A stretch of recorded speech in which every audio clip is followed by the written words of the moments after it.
trust me, I get it. You're feeling the pressure to keep your faith separate from your work, worried that pursuing your God-given dreams might be seen as selfish or misguided. Here's what I've discovered. Our faith isn't a liability in our leadership. As a matter of fact, it's the source of our strength and wisdom. The real challenge is navigating how to boldly pursue our purpose while staying anchored in our faith. And that's exactly what the Beacon Show is all about. Each week, we bring you biblical wisdom and practical strategies from true beacons, Christian leaders who are illuminating the world. And it's also that you can let your light shine brighter and brighter. I'm Tamara Jackson, and this is The Beacon Show. Are you balancing multiple passions and roles and wondering how God is going to use it all to make an impact? Well, today's guest is living proof that when we embrace our unique stories and gifts, God can use us to make an impact in many spheres of influence. Tiffany Bluhm's journey from international adoption to becoming a powerful voice for women in faith spaces is a testament to the transformative power of embracing our identity in Christ. Growing up as an Indian adoptee in a rural white community, Tiffany never imagined she'd one day be a best-selling author, highly sought-after speaker, and executive director of a nonprofit that aims to empower minority leaders. From her early days of creative expression in a two-room schoolhouse to her pivotal encounter with Christ at age 13, Tiffany's path has been one of constant growth and discovery. But it wasn't until she stepped out in faith to pursue her passion for writing and speaking that she truly found her life's calling. Fast forward to today, and Tiffany is a force to be reckoned with in the world of publishing, public speaking, and nonprofit leadership. Her upcoming book, The Women We've Been Waiting For, promises to challenge and inspire readers to embrace their full selves and make an impact for the world. In this candid conversation, Tiffany opens up about the challenges of navigating multiple roles, the importance of time management in pursuing creative endeavors, and the power of mentorship in shaping young leaders. She shares invaluable insights on breaking into the publishing world, delivering impactful speeches, and empowering minority voices in Christian leadership. Whether you're an aspiring author, a public speaker, a nonprofit leader, or maybe just someone that's juggling multiple passions, Tiffany's wisdom will leave you encouraged, challenged, and inspired to embrace your unique calling and make a difference in the world. So grab your favorite pen and notebook and get ready for some practical tips and heartfelt inspiration. Join us for this energizing conversation with the vibrant and multifaceted Tiffany Bluhm. Enjoy. Well, Tiffany, welcome to the Beacon Show, where wisdom meets faith and success finds its voice. So honored to have you here with us today. Thank you for saying yes. Yeah, thanks for having me. Yeah, well, we've been having a good conversation already, and I know our audience is going to be blessed by everything that we share. We never know exactly where the conversation is going to take us, but I love that you kind of come to this with the spirit of, girl, I'm ready, so let's do this. Let's do it. Well, let's do this. Let's start at the beginning for you. Tell us a little bit about how you grew up. What was life like for you in the very beginning? Yeah, so for those who are listening to this podcast, I am Indian, and I was adopted to the States just shy of my second birthday and grew up in a very rural white community in Washington State and didn't meet another person of color until I was 13. I grew up in a two-room schoolhouse. I mean, it was pre-internet, so there's a lot of positives about that, honestly. But I never saw myself in other people because of just the nature of where I grew up. And I always felt a little extra. I was always the creative one, and recruiting people at recess to be in a play or dance or something. So when I think of now just the heart to develop people, the heart to create something that hasn't been before, the heart to be a part of something special and transformational, those were baked in. And so now I get to execute those in my adult life. But being able to look back and just see this young dreamer who believes that anything was possible it's pretty sweet. Yeah. Now I'm curious because it's different for everyone. Did you feel like you had the support then when you were a kid? Were your parents like, hey, let's do this, let's make this happen? Did you feel like you needed Yeah. to So take I it? am, forgive the honesty here, Tamara. I am No. a product of the white church's obsession with international adoption in the 80s Mm. without the trauma informed care to parent such children. So the answer is no to all of those. Hmm. But I had incredible mentors in youth group. And I remember hearing a gospel presentation when I was 13. And I remember thinking, if this is true, I'll give my whole life to this, my whole life. I never felt Indian in America because of the cultural expectations somebody would have on me if they met me out and about. Hmm. And I certainly never felt, you know, assimilated just by the nature of the color of my skin. And my coming of age was post 9/11, where anyone who looked like me was suspect. Hmm. So it was an interesting time to grow up in a rural area. And Jesus satiated all of that for me. It was the light bulb went on. It was everything to me. So although I really struggled with grappling with my first family, my biological mom and dad, and having no understanding of who they were, where they're from, or anything, no beginning, no understanding of my own beginning except the one that I told myself.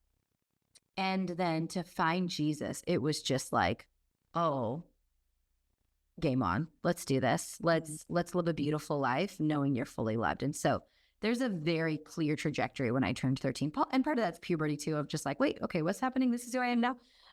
But then finding the Lord and incredible men and women who did not take advantage of their station and did not take advantage of their power, who were safe and provided belonging in a way that continues to be a blessing. And actually, the couple that led me to the Lord, I reconnected with them recently. I was on the same flight as the wife, and we were heading to the same work conference, and it was just so sweet. And to see, this is just full circle. Talk about legacy.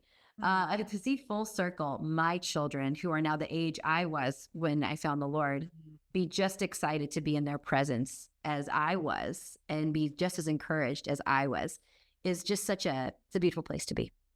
So you had these mentors pour into you, and you said it was game on. So what did it look like from there? Take us back to you being a teenager. What did you decide at that point? What was next for you? Yeah, I knew I had the gift of communication really young. I think I was 16 when I preached my first Sunday morning service at our church. And I knew that was going to play a role some way, shape, or form. And I loved the ministry. I loved that you can reach people and provide belonging and community in their journey of faith. And so I felt like the obvious choice was ministry. But part of that, Tamara, is because I didn't know what else was out there. I'd never heard of broadcast journalism. I didn't know that you could be a diplomat. You don't know what you don't know. You know what I'm saying? Wow, that's a good And point. because the internet really, really took off more when I was in like middle school. I can't believe I'm old enough to be able to say that. But I didn't have access to know. You don't know what you don't know. And when you grew up in a rural community where everybody's either an hourly wage worker or a teacher or a pastor, my husband became a teacher. I became a pastor. Yeah. Wow. That was what you were exposed to. That's all. Yet you only know what you know, right? So, but the greater vision for my life was I want wholeness. I want healing. I want healthy relationships. And so that became what I aspired for. And I'm so grateful that I had such great examples in my youth, because in my adult life, when I did find myself in toxic situations, there was that inkling of like, hey, something's not right. Not quite sure how to name it yet, but something's not right. So as I did pursue my passions and sought to develop those, I was able to also at the same time really evaluate, am I in a safe place? Am I in a life-giving place? Am I in an encouraging place? Because as much as we want to achieve our dreams and pursue and contribute to the kingdom, if we're not in a safe enough place to do that, we're going to burn out real quick. We are going to be spinning our wheels. It sounds like you've seen a lot of that. Have you seen a lot of people around you kind of burning out or burning the candles at both ends? Yeah, I think gifted people can be taken advantage of. I think gifted people, especially gifted minority women, let me say something, okay, Tamara? Okay, go ahead. Gifted minority women who it's easily to put them in performative positions. You didn't think I was going to roll my sleeves and go there, did you? No, but that's all right. You go ahead. When gifted minority women are offered positions of power only in performance rather than true actualized power at the table, they can be so easily taken advantage of. I think of how many of my girlfriends who, again, we were young and gifted women of color, and we were put in positions because it made everyone else look good, not because they were ready to utilize our gift set and continue to develop us. It was appearance-based. So I say all that to say, it's ever so wise for us to have a self-awareness and to be able to assess healthy places and spaces as we continue to develop our gifts and skills and abilities. Both and, not either or. Come on. Both and, not either or. Say it. Say it. I love it. So when did the decision come to write your first book? Oh, man. The heart for writing has been there from the beginning. When in Washington State, if you can pass the entrance exam into the community college, you can start your junior and senior year and graduate at 18 with your Associates of Arts degree. So I grew up very poor. And so I really wanted to do that. I did it. And by the time I was 16, I was editing papers in the college English lab. I just loved words. The idea of a blank piece of paper and knowing that I could fill it with words that hadn't been written and strung together in that shape, way, or form exhilarated me. And it still does today. It absolutely still does today, dozens of years later. Yeah. And so the heart for writing was there. And I was an avid journaler. And when I worked in pastoral ministry for about a decade and wrote prayer guides, Bible studies, devotionals, missions magazines, that kind of thing. But I remember there was a very key moment, Tamara, where I was sitting in a meeting and one of our pastors had gone to be with the Lord unexpectedly on our staff. And it was just this moment of like dealing with your own life and how short it can be. And you just never know what's going to happen. In fact, actually, Tamara, now that I remember, it was 2 pastors who died within the same month on our staff. Both unrelated experiences and health complications. And it would just jarred our team, as you can imagine. It was so jarring, and the amount of grief. And all of us kind of had this moment of like, what am I doing with my life? Like, is this what I want to be doing? And I remember this reminder of like, nobody's going to hand you your hopes and dreams. Nobody's going to hand those over on a silver platter. That is not how life works. Nope. If you, and I don't mean it in a sense of meritocracy of like, you got to work for everything you have. But there was also this responsibility I felt to steward my own passions and desires and skills and gifts in a way that was sobering in a way that hadn't been before. And when I left full-time church ministry, I gave myself a year. I said, I want to see myself get a book deal in a year, which was really brazen because that's not how things usually that out. You were bold. But sometimes ignorance is bliss, right? Ignorance was bliss in this situation. Happened. So I sent out queries to probably 24 agents or publishers. Zero out of 0 wins, my friend. 0 emails back. Okay. And so I had a friend who was a writer and she had been traditionally published and said, if someone just meets you, it's going to be game over. You're going to get a publishing deal. Like there's going to be some chemistry. There's going to be some interest. And so I saved up all my pennies and I just had my second child. So timed it just as he was ending his time nursing. And I went to a publishing conference and I remember, Tamara, I saved, these publishing conferences are expensive. I think it was like $675 just to attend for 2 days, plus flights, plus lodging, plus all your food. And in our season of life after leaving full-time ministry, my husband transitioned from teaching to real estate. So he's just getting things off the ground. It felt like $1 million. I'm going to be totally honest. It was just like, oh my gosh, I can't believe we're doing this all to invest in my skill set and invest in my passion and dreams. And he was like, we're doing this. This is, if this is what you want to do, we're doing this. And I just remember the sacrifice for him, especially staying home with 2 little boys, one who probably really wanted to nurse, and just going for it. And within a week, I had a 2-book deal in my inbox after getting to meet and pitch in person and thinking like, okay, here we go. Let's start this. But as any writer knows, and as any published author knows, that's when the work begins. Yeah. And that's when the hard work of really seeing your dream and still sticking to what you set out to do, when experts can tell you, well, that's not going to sell, or that's not what's going to do. Still remembering why you do what you do and who it's for, I think really came in handy of, no, I want to invite women to take their place.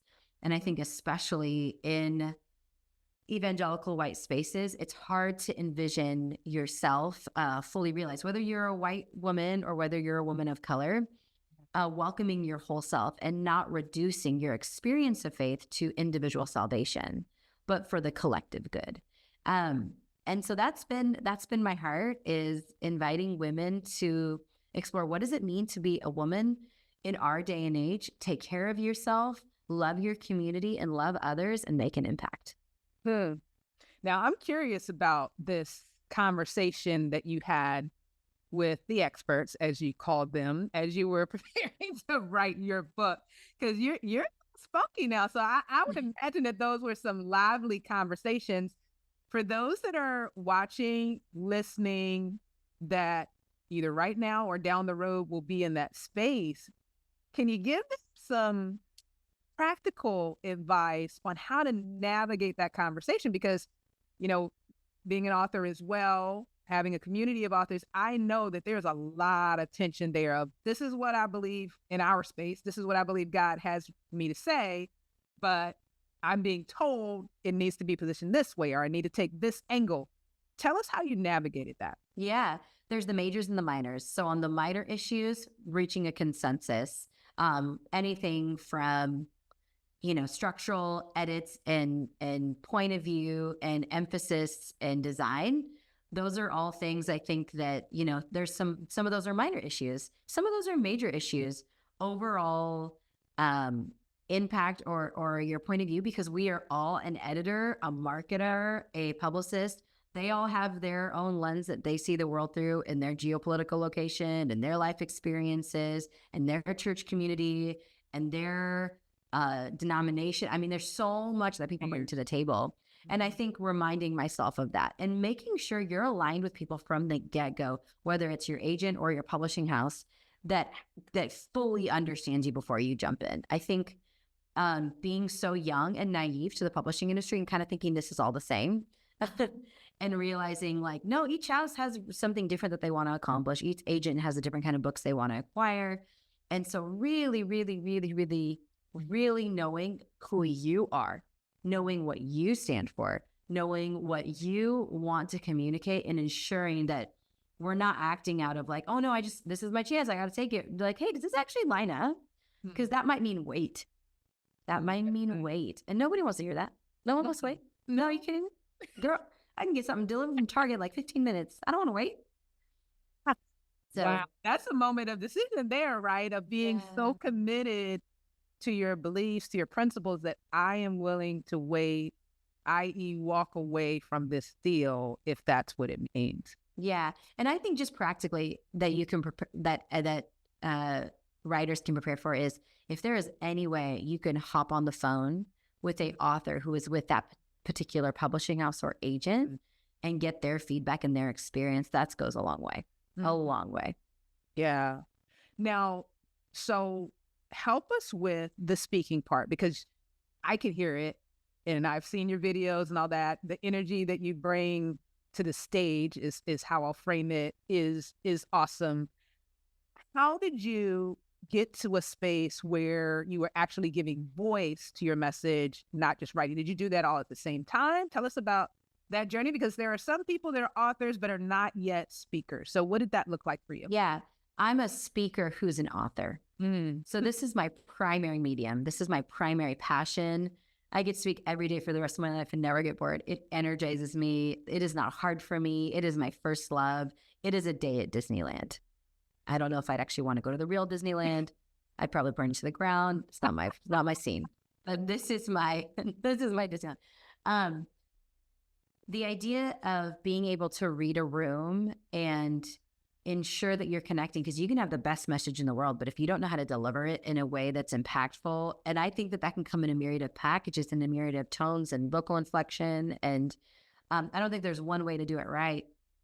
But with my unique energy, I was committed to being my full self, not mimicking or emulating others, but trying to lean into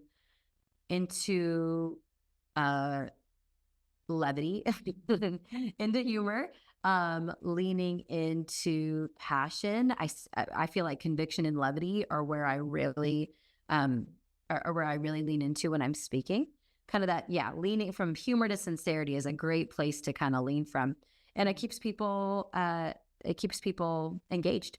Um, and so for me, I think I so badly want to be understood, and dare I say, growing up as a brown woman in white spaces, and have worked predominantly in white spaces up until recently, the desire to be understood from my point of view has been it's been a hat I've always had to wear. And so being able to do that in the setting of a crowd, because I so badly want them to receive the message that the Lord's given me, or if it's more of a training, whatever, content we're trying to learn and metabolize together.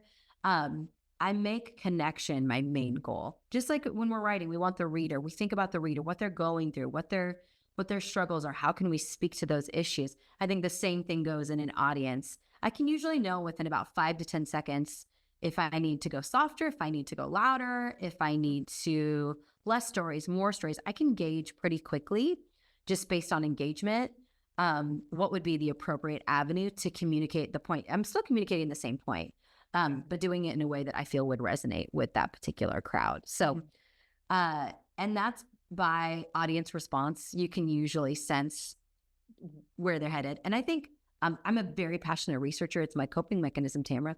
And so being able to blend research and humor and scripture, if it's a faith-based setting, being able to blend all that together in a way that strings a story together where people find themselves in a story will never get old. As a speaker, that's what we do. That's what we do. We communicate in a way that invites people to find their place and end up in a place where that they are different at the end of that 10-minute, 20-minute, 30-minute, 40-minute hour than they were before.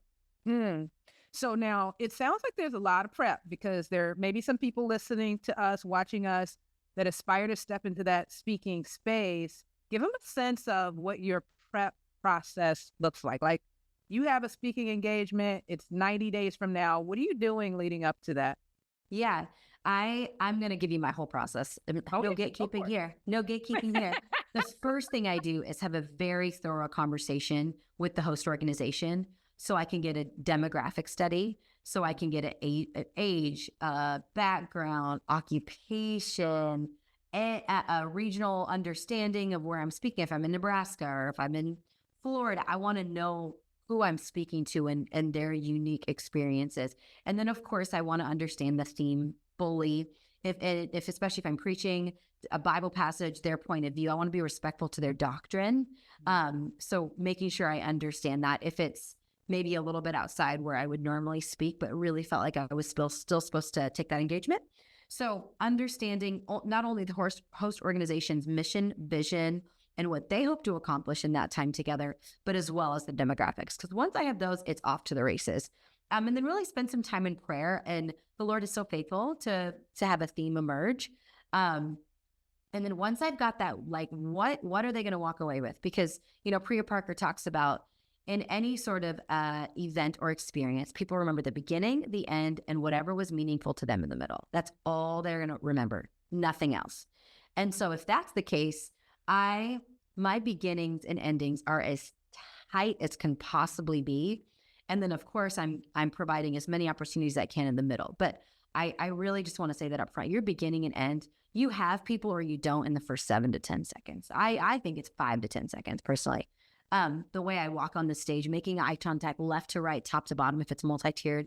So I've made eye contact with everybody before I've said a word.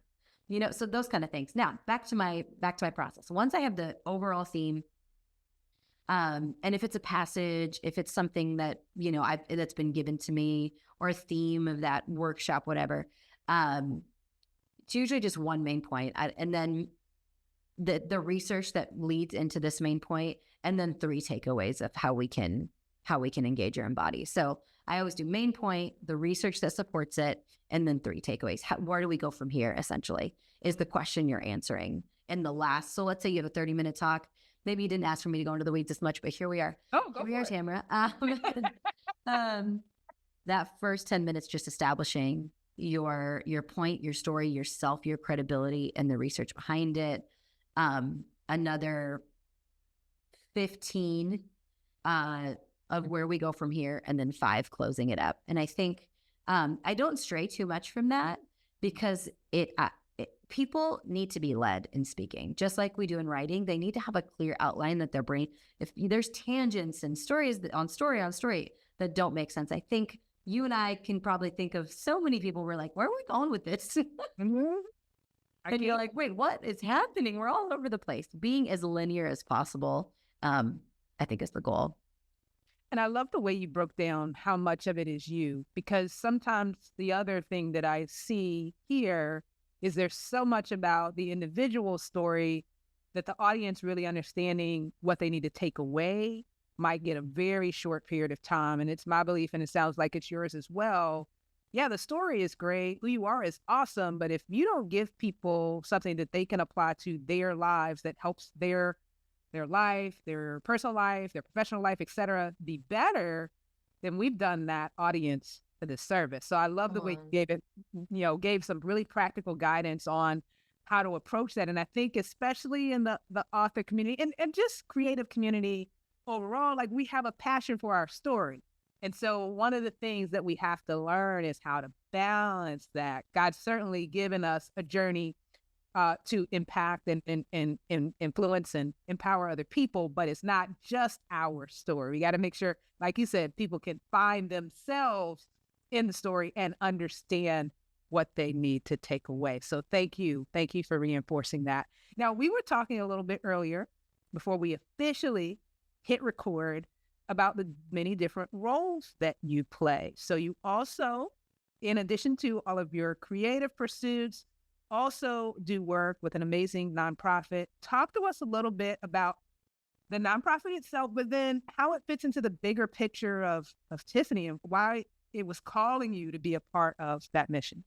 Yeah. So I'm the executive director of Made for PACS, and we empower minority Christ followers at the intersection of mentorship and vocational development. So church leaders, community builders, creatives, through the values of peace, justice, and contemplation. And I have been a longtime admirer of PACS for the way they give a voice and a holy imagination for people of color to find themselves in the salvation story and in the gospel story.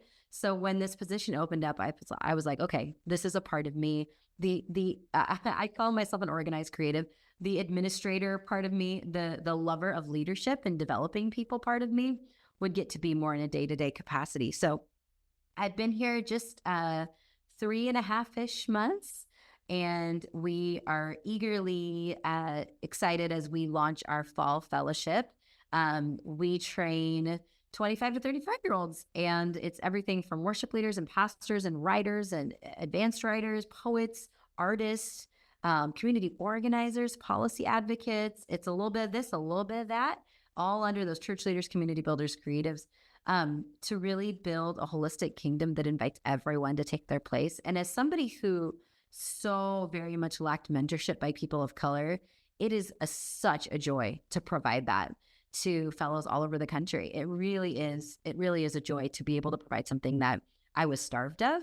And I only think of how that would have shortcut the distance for me to have a man or woman of color who could have just invited me to take my place and reminded me what I had is good, and not to second guess myself, and all of these things that mentorship provides and vocational development provides that is so lacking often in minority spaces.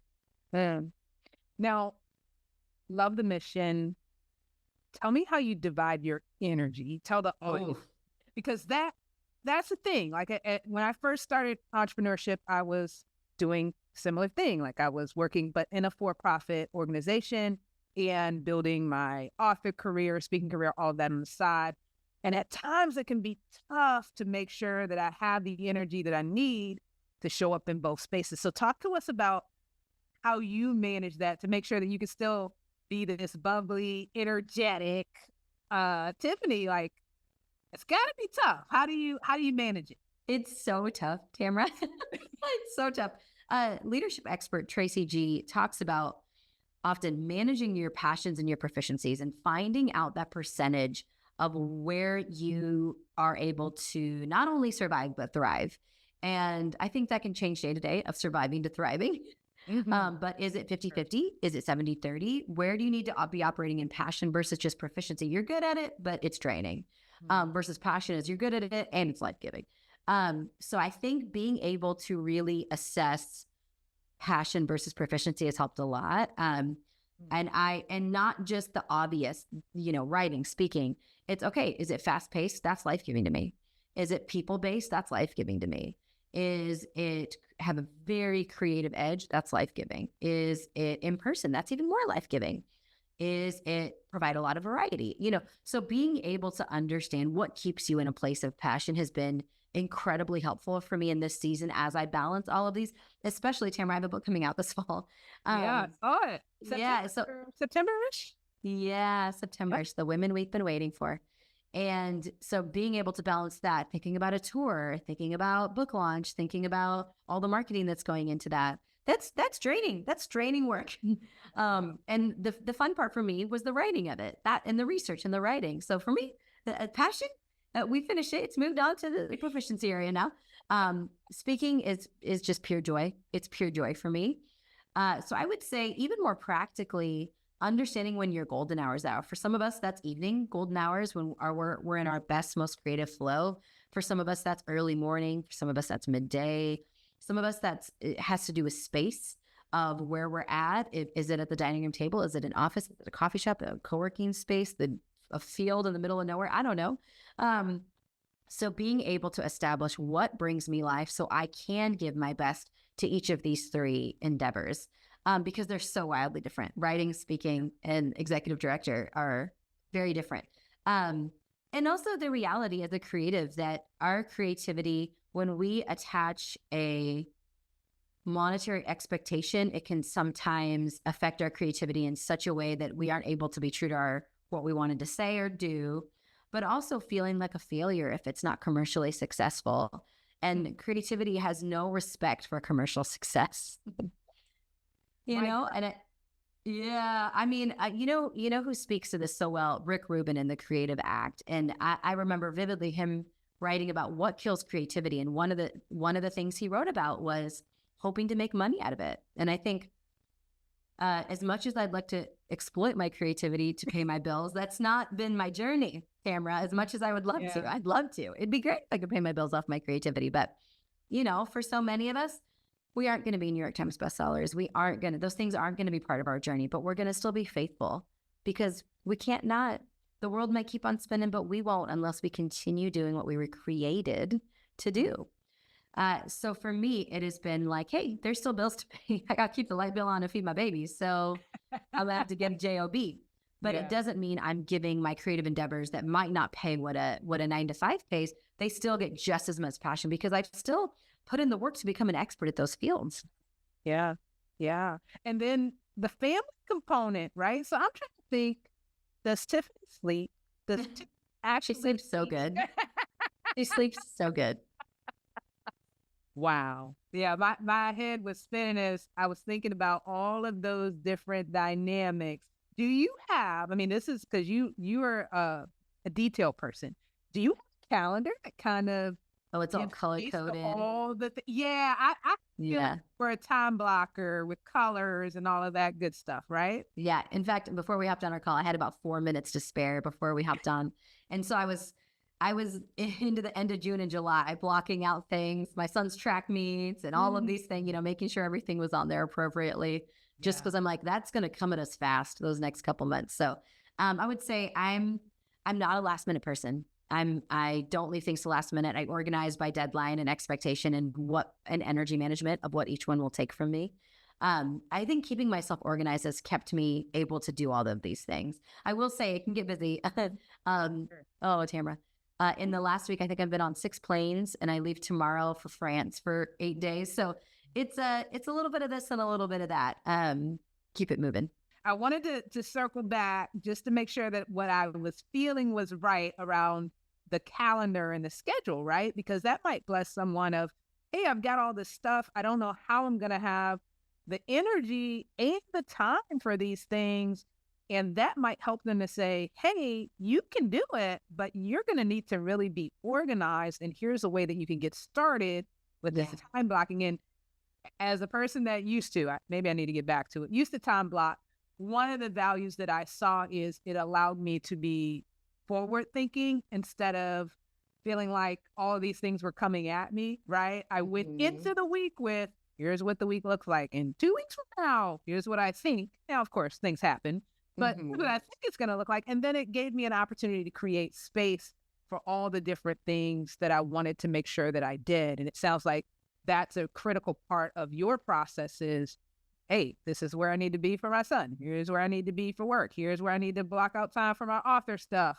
Hey, I got this speaking event. Like all of that fits into an organized plan of how you're going to manage your time. And I think the key there, you hit the nail on the head, is even if it's creative endeavors, sometimes like, oh, when I have some free time, our creative endeavors that we're passionate about deserve to be on the calendar. They deserve time to say, I am setting aside time because I believe in this. Yeah. This, especially if it's something you feel like the Lord's really laid on your heart versus like, oh, I really want to do that eventually. Eventually is now, like get that on the calendar, girl, block out 2 hours and give yourself to it. We don't grow by accident. We grow by putting in the work.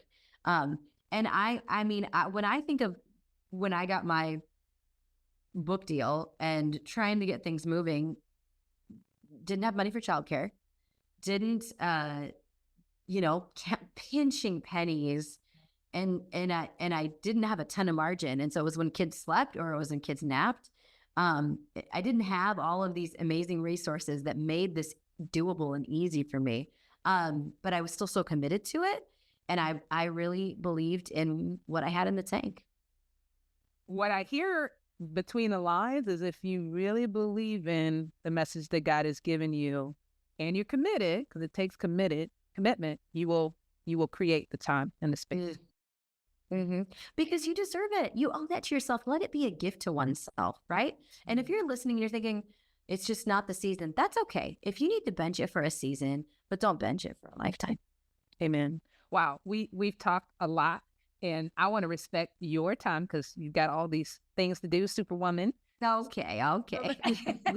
So let's kind of bring this home and talk a little bit about what's next for you. You've talked a little bit about the book. Tell us a little bit more so that when our viewing audience and listening audience, by the time this gets out, it's going to be almost to the point probably where your book will hit the shelves, virtual shelves and physical shelves. So tell us a little bit about the premise of the book. Yeah, the book is The Women We've Been Waiting For, and it features biblical and modern biographies and histories of women that we might not see as a matriarch, and what we can learn from her story and how self-care can lead to social change. And self-care can look like forgiveness. Self-care can look like valuing oneself in a place and space that does not. It was the joy of my life to write this, to get to write a devotional rather than a book. It's 40 entries rather than 12 chapters, and being able to switch gears and feature so many formidable women in history, everybody from Elizabeth, John's mother, to, oh my gosh, there's just so many. Judy Heumann, who was a leader in the disability rights community, a beautiful Jewish woman, to women who are fighting for independence and bodily autonomy in the Arab world. What can we learn from all these stories, whether they're faith or not, about how God has wired us, and what does collective goodness look like when women take their place?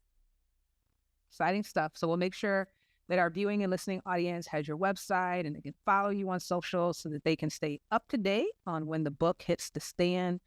Let's talk about something that we love to discuss here on The Beacon Show, and that is legacy. there's so many ways that I mean, you bless me just by your energy blesses me by being here. So I know that everywhere you go, you leave a little mark. Tiffany was here. Razzle dazzle. You do that everywhere you go, right? But then there's also the reality, and you alluded to this earlier with the two pastors that suddenly, I can't imagine what that did to your church community to have to deal with that. The reality is that at some point, all of us, our time will be up. Mm-hmm. What do you hope will be left behind? What's the legacy for you? Yeah. The greatest legacy I could give my family, my community, my world is a faithful, long-term commitment to following Jesus and being true to how he wired me and inviting other people to be their truest selves in the magnificent refuge of Jesus. I love it. Tiffany, thank you so much for being here. We certainly wish you God's best with all that is to come, some of which you know, and I'm sure some of which you don't, but Girl, God say is it. with you as you do it. And we thank you for being here with us today.